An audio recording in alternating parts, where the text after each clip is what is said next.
All right, hold on tight, because we are going deep into a world of art and history, and I think you're going to be surprised where this deep dive leads us. It really is fascinating how all these seemingly random events and people all come together in the end. Exactly. It really is fascinating. So today we're taking a look at the latest thriller from the Axel File series. The Cherub and the Chariot. Yes. And, real page turner. Yeah, I have to say, I really enjoyed this one. It keeps you guessing. You provided us with a synopsis and some excerpts. Right. So let's make sure we lay this out accurately. Okay. We'll make sure the plot and the characters are described correctly, and then we'll see what makes this story tick. We'll dive into it all, yeah. Okay, so the story is set in the present day, but it does flash back to 1920s Soviet Russia. Yes. I have to admit, I'm a little rusty on that period of history. Oh, okay. Can you give us a little refresher? Sure. So after the Bolsheviks seized power, they really needed money to fund their new regime. So they looked at the treasures of the Romanovs, including the famous Fabergé eggs, as assets to be sold off. They needed money, and they looked around and thought, wow, where can we get some quick cash? And these eggs weren't just baubles. Symbols of Imperial Russia. Exactly. They represented the extravagance of the Tsarist regime and were highly sought after by collectors even then. Okay, and so the Cherub and the Chariot egg. Yes. This is at the heart of our story. This is the one that everyone wants. It's not just valuable. It's historically significant. So now I'm picturing this intricate golden cherub pulling a chariot with a jeweled egg inside. That's exactly how it's described in the book. It sounds breathtaking. It is. And there's even a tiny clock hidden inside the egg. Wow. Each Fabergé egg was unique, commissioned by the Tsars themselves. Now let's talk about our protagonist, Axel Webb. He's an art recovery specialist. He is. But not your typical Indiana Jones type. No, not at all. He's more of a little more world-weary, cynical kind of guy. Yeah. And the book mentions that he suffers from migraines. Yes. His body's way of protesting the stress of his job, I guess. Yeah, that's an interesting detail. It makes him relatable. It really does. You know, he's seen the dark side of this world, and it's taken its toll on him. So how does he get roped into this whole treasure hunt? Well, it all starts with his friend, Monty Brown. Okay. And as we find out, Monty is a bit of a con man himself. That sounds like a recipe for trouble. It is, and he's gotten himself in hot water with a very dangerous man. Okay.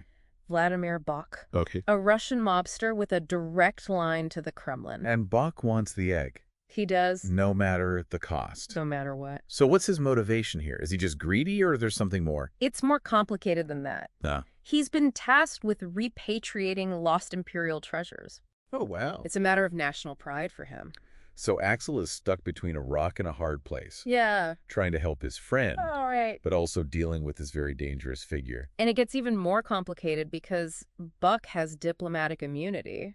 He's untouchable. Pretty much. Wow, this already sounds like a tangled web. It is. Now, the book also mentions a disgraced Hollywood actor. Yes, Alex Ruka. Alex Ruka. How does he fit into all of this?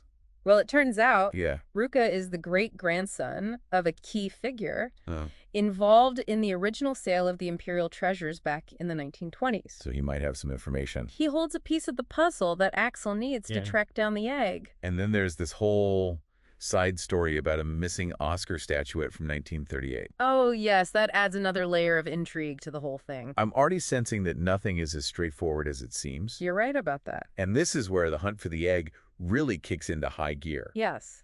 Axel and Monty follow a trail that leads them to Beatrice Ramirez. She's the great-granddaughter of an oil baron's illegitimate child. And guess what? She has the egg. She does. Oh, wow. But things get really complicated when Bok sends his enforcer Anatoly to put pressure on Beatrice. Oh, this is not good. He wants that egg, and he's not afraid to use force to get it. I can already tell this is going to get intense. Oh, it does. Like break-ins, car chases, threats of violence. Yeah, and even Axel's own girlfriend Zelda gets caught in the crossfire. It's a dangerous game they're playing. This is a turning point for Axel, right? It is. He's not just dealing with art theft anymore. Right. This is real danger. Is life or death now. So what happens next? Does he manage to get the egg? He does eventually. But it's not easy. He has to outsmart Bok, keep Zelda safe, and make sure Beatrice and her husband aren't caught in the middle. I mean, come on, talk about pressure. It's a lot for one man to handle, but just when it seems like he's pulled it off. Yes. There's a double cross. Of course there is. Of course there is. This wouldn't be a thriller without one. So who is it this time?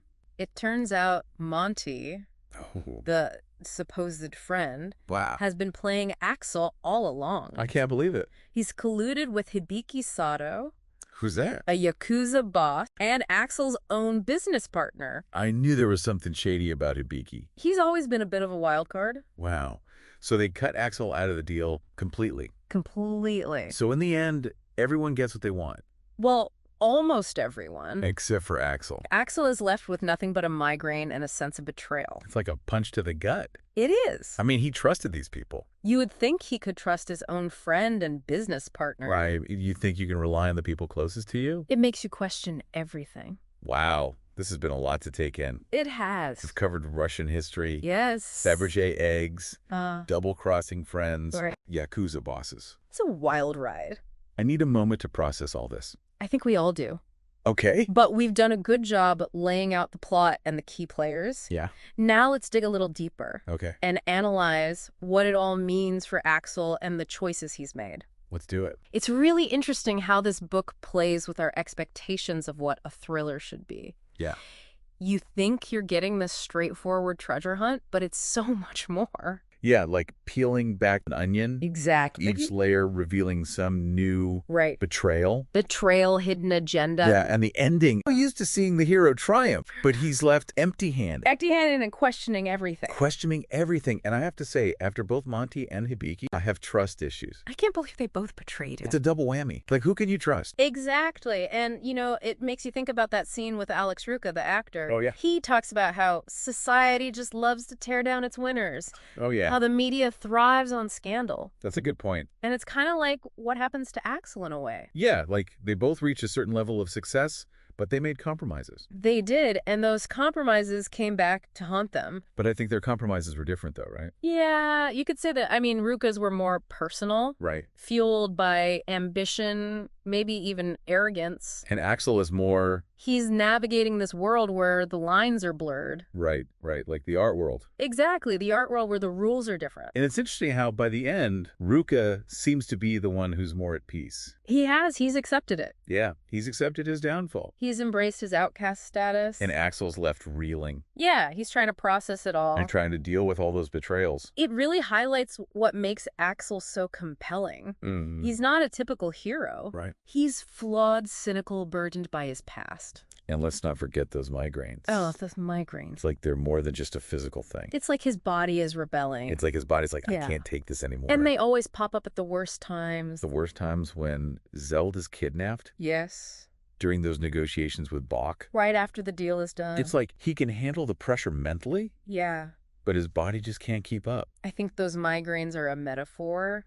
The toll that this lifestyle takes on him, you know, physically and mentally. It's like the more he knows, the more it hurts. The more it hurts, and he tries to do the right thing. Right. And it seems like it always backfires. Always. Remember that scene with Monty at the end? Oh, yeah. When Axel confronts him about the betrayal? Yes. But Monty's so nonchalant about it. He doesn't even care. He even throws in that French proverb. Oh, yeah. Chassez le naturel, il revient au galop. Oh, I love that line. I don't know any French. Yeah. It means drive out the natural, it will return at a gallop. Oh, okay. He's basically saying he can't change who he is. Oh, that's frustrating. I know it's frustrating because he's right. Yeah. He's a con man at heart. And to see Axel get played like that by his friend. I know, it's heartbreaking. It really is. It really is. And, you know, speaking of subplots. Oh, yeah. What about the whole missing Oscar thing? With James? Yeah. I actually liked that part of the story. It adds another dimension to the whole thing. Yeah. It reflects this broader theme of historical mysteries. Right.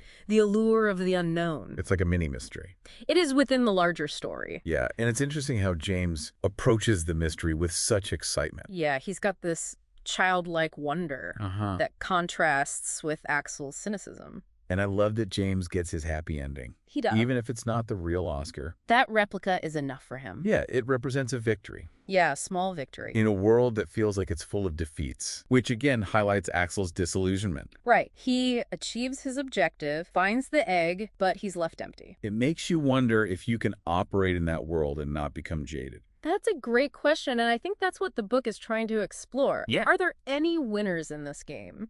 No, we've talked about the betrayals and the cynicism. Right. But there's one character who really surprised me. Oh, who's that? Beatrice Ramirez. Oh, Beatrice. Yeah. She really surprised me. What about her? I mean, at first she seems like this damsel in distress. Yeah. You know, but she shows this incredible resilience. Oh, yeah. She goes from being terrified to, like, standing up to her husband when he wants to sell the egg himself. You're right. Like, it's a transformation. Yeah, she starts as this ordinary person, right, caught in this crazy situation. Yeah. But as things unfold, you really see her inner strength come out. And she kicks Anatoly. I know. While he's unconscious. No, I love that scene. It's a small thing, but it shows how much she's changed. Exactly, like this whole ordeal awakens something in her. It's a great contrast with her husband. Oh, Ernesto. Yeah, he folds under pressure. He does. He's so easily swayed. By the money. By the thought of getting rich quick. Yeah, he's all talk. You think he's the strong one at first? Yeah, protector. But he's not. He needs Beatrice to be the voice of reason. He needs her to remind him what's important. Yeah. It's another example of appearances being deceiving. Totally. And, you know, it makes you think about how we all react to pressure. Right. Do we crumble or do we rise to the occasion? That's a good question. And it ties back to that theme of power corrupting. Oh, absolutely. Like Ruka's great-grandfather. Yeah. Started with good intentions but got seduced by the money and the power. It's a cautionary tale. It is for all of us. So how do we navigate this world? I don't know. Where the lines are so blurred. That's the question, isn't it? Yeah. The book doesn't give us any easy answers. It really makes you think. It does. You know, I think some readers might find the ending a little unsatisfying. Oh, yeah, I could see that. Axel walks away with nothing but a migraine and a broken heart. Yeah, no happy ending for him. But I think it's realistic. It is. It's true to life. Yeah, it would have been easy to give him a Hollywood ending. Riding off into the sunset with a fortune. But that's not how life works. Especially not in this world. Not in this world. But I think it's refreshing to see a character deal with real consequences. I agree. You know, he makes tough choices that don't always benefit him. And he sticks to his morals. Yeah. He could have taken the money and a run. Easily. But he didn't. So maybe in a way that's his reward. His integrity. Yeah, his integrity. It's worth more than any fortune. It really makes you think about what true worth is. It does. It's not about possessions or money. It's about the choices we make. Exactly the choices we make when things get tough. This deep dive has been quite a journey. It has. We've covered a lot of ground. Russian history. Betrayal. Art theft. The meaning of life. Well, maybe not the meaning of life, but almost. Close. If you had to sum up The Cherub and the Chariot in one sentence, oh, that's tough. What would it be? I think I'd say it's a thriller that reminds us that even in a world full of deception, integrity and compassion can still prevail. That's a good one. Thank you. Well, thank you for guiding us through this crazy story. My pleasure. And for our listeners out there, I definitely recommend checking out The Cherub and the Chariot. I won't be disappointed. It's a real page-turner. It is, and you might just learn something about yourself along the way. Until next time, keep exploring. Keep questioning. And keep diving deep.